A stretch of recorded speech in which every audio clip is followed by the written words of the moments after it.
سلام البنات، كي دايرين؟ لاباس عليكم؟ نتمنى ان شاء الله تكونوا بخير وعلى خير. اليوم ان شاء الله غادي نشارك معكم حليوه اللي سهله ماهله. غادي ندوزو ان شاء الله المقادير والطريقه باش ما نطولش عليكم. فكيف ما كتشوفوا غادي ندير واحد كاس ديال الزيت يعني اللي عامر، وكذلك كاس ديال السكر حتى هو عامر، و250 غرام ديال الزبده، يعني اي زبده بغيتو استعملوا.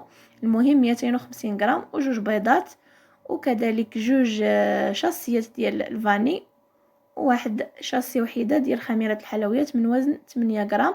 ودائما الدقيق كيبقى على حسب الخليط. وغادي نزين بالمربى وكذلك كاوكاو اللي عندي محمر غادي نهرمشو ان شاء الله. المهم غادي ندوزو ان شاء الله للطريقه. غادي نديرو يعني الزبده 250 غرام كيف ما قلت لكم، الزبده اي زبده عندكم استعملوها.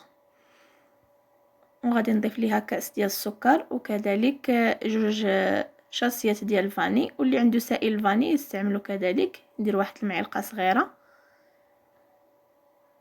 غير باش ننكهوا الحلوه ديالنا. فبالنسبه يعني لهاد الحلوه يعني اللي ساهله غادي نديرو كلشي في مره، يعني ما كاين لا مطبع لا مريشم لا حتى شي حاجه. نكمل هكذا حتى غادي نسالي ان شاء الله ونجمع العجين ديالي، فخليكم حتى الاخر.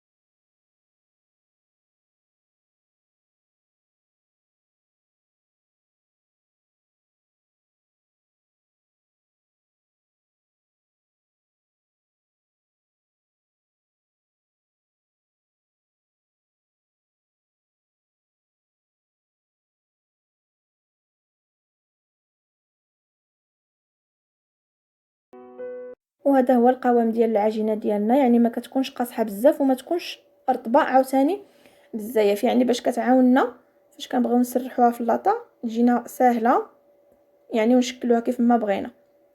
فهنا غادي نجيب ان شاء الله واحد اللاطه او الطاوه اللي غادي نديروه في الفران، وضروري ما اننا نفرشوا فيها هكا ورق الطهي ضروري. وغادي نجيبوا العجين ديالنا كامله وغادي نسرحوها على هاد الطاوه. فبالنسبه لهاد الطاوه هذه راه العبار ديالها العرض تقريبا فيها واحد 30 سنتيم ديال العرض، والطول 50 سنتيم.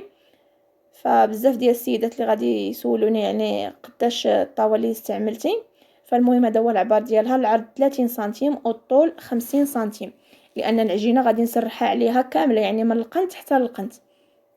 يعني العجينه كامله اللي شاركت معكم هي اللي غادي نسرح عليها كلها، يعني ما نقصت ما زدت. المهم انا غادي نسرحها هكا كامله يعني من الاطراف حتى الاطراف، وغادي نحاولوا كنقادوا لها هكا شويه الجوانب. ومن بعد غادي ندهنها بالمربى وكذلك الكاوكاو يعني اللي هرمشت غادي نديروا عليها حتى هو. فبالنسبه لكم يعني ديروا اي حاجه بغيتوا ديروا السمسم، بغيتوا ديروا يعني الكوك، يعني اللي بغيتوا اللوز، لكم الاختيار باش تزينوا الحلوه ديالكم. فانا اللي بغيت نشارك معكم هي الطريقه. فكيف ما شفتوا انا سرحتها من الاطراف حتى الاطراف، يعني كاع الجوانب يعني عامره اللاطه كلها. صافي انا غادي نكمل كيف ما قلت لكم ندهنها بالمربى وكذلك كاوكاو، وغادي نحاول نقطعها يعني بشكل هكا مستطيلات، يعني بالموس اولا بالجراره اولا بالقطعه ديال البطاطا اللي كنقطعوا بها هكا بطاطا. المهم وغادي نديروها ان شاء الله طيب. غادي نديروها يعني تكون العافيه عليها من التحت، يعني حتى كتحمر من التحت، عاوتاني كنطلعوها كتحمر شي شويه من الفوق باش ما كتحرقناش لان فيها المربى. ومن بعد كندوزو نكملوا لها التقطاع ديالها كيف ما بغينا. المهم خليكم مع الفيديو حتى الاخر.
انا هنا من بعد ما طابت ليا الحلوه ديالي كيف ما شفتوا، راه حنا قطعناها يعني في الاول هكذايا على شكل مستطيل، كنقطعوهم عاوتاني هكا بهذا الشكل هكا مائل، واللي بغى يقطعهم يعني مربعات يقطعوا مربعات اولا مستطيلات، فلكم الاختيار. كيجيو ساهلين وزوينين. يعني كنبقاو غير هكا كنحيدو هكا هاد الجوانب هادو، ولكن ما كنلوحوهمش، كنخليهم هكا ناكلوهم هكا. كتجي هكذايا محمره من التحت كيف ما كتشوفوا، كتجي عاد الشكل ديالها كتجي مرمله، كتجي زوينه الصراحه. صافي غادي نستمر هكا. وهذه هي الحلوه اللي شاركت معكم اليوم، يعني اللي سهله يعني ما فيهاش شماره. هكا كتجي،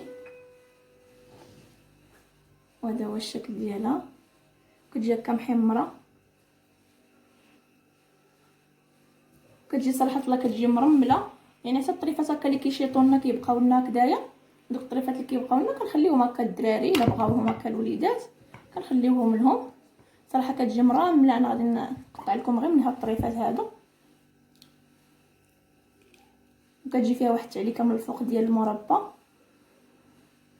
كتجي صراحه غزاله. نتمنى ان شاء الله نال الاعجاب ديالكم وتجربوها. يعني شي حاجه اللي ساهله، يعني دغيا دغيا غادي نقدروا نصايبوها. صراحه ما كتاخذش الوقت بزاف، تقريبا واحد 25 دقيقه، يعني يعني بالتصواب ديالها بالطياب ديالها في الفران، لحقاش ما كتاخذش الطياب بزاف. فنتمنى ان شاء الله الفيديو ديال اليوم ينال الاعجاب ديالكم، وما تنساوناش ديما لايك والدعوات ديالكم. ومع السلامه الى فيديو قادم ان شاء الله يا ربي.